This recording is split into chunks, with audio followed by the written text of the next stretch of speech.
বর্ষার সন্ধ্যায় টিফিনে কাবাব খেতে মন চাইলে বানাতে পারেন চাপলি কাবাব। তার জন্য লাগছে চিকেন কিমা, টমেটো কুচি, পেঁয়াজ কুচি, ধনেপাতা কুচি, আদা রসুন বাটা, লঙ্কা কুচি, ডিম সেদ্ধ, বেসন, জিরে, ধনে, ডিম, নুন, চিনি, চিলি ফ্লেক্স, কাশ্মীরি লঙ্কা বাটা, গোলমরিচ গুঁড়ো, হলুদ, তেল, ফ্রেশ ক্রিম, গরম মশলা। প্রথমে ফ্রাইং প্যানে গোটা জিরে ও গোটা ধনে ভেজে গুঁড়ো করে নিলাম।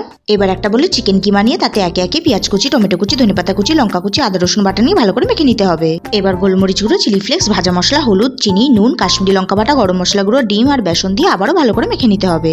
এবার এতে দিলাম একটা ডিম সিদ্ধ দিয়ে ভালো করে মেখে নেব। এখন এতে দিলাম 2 টেবিল স্পুন ফ্রেশ ক্রিম দিয়ে সবটা খুব ভালোভাবে মেখে নিয়েছি। এবার হাতে সামান্য তেল মেখে অল্প চিকেনের মন্ড নিয়ে হাতের সাহায্যে চেপে কাবাবের মতো শেপ দিতে হবে। আমি এইরকম দুটো আপনাদেরকে বানিয়ে দেখালাম। এবার একটা ফ্রাইং প্যানে পরিমাণ মতন সাদা তেল গরম করে নিলাম। তেল গরম হয়ে গেলে গ্যাসের ফ্লেম মিডিয়ামে রেখে একে একে কাবাবগুলো দিয়ে দেবো। এবার কাবাবের দু পিঠ ভালো করে গোল্ডেন কালার করে ভেজে তুলে নেব। এইভাবে বাকিগুলোও ভেজে নিলাম। কি বন্ধুরা, দেখেই জিভে জল আসছে তো? আপনারাও এইভাবে বানিয়ে উপভোগ করুন তাহলে।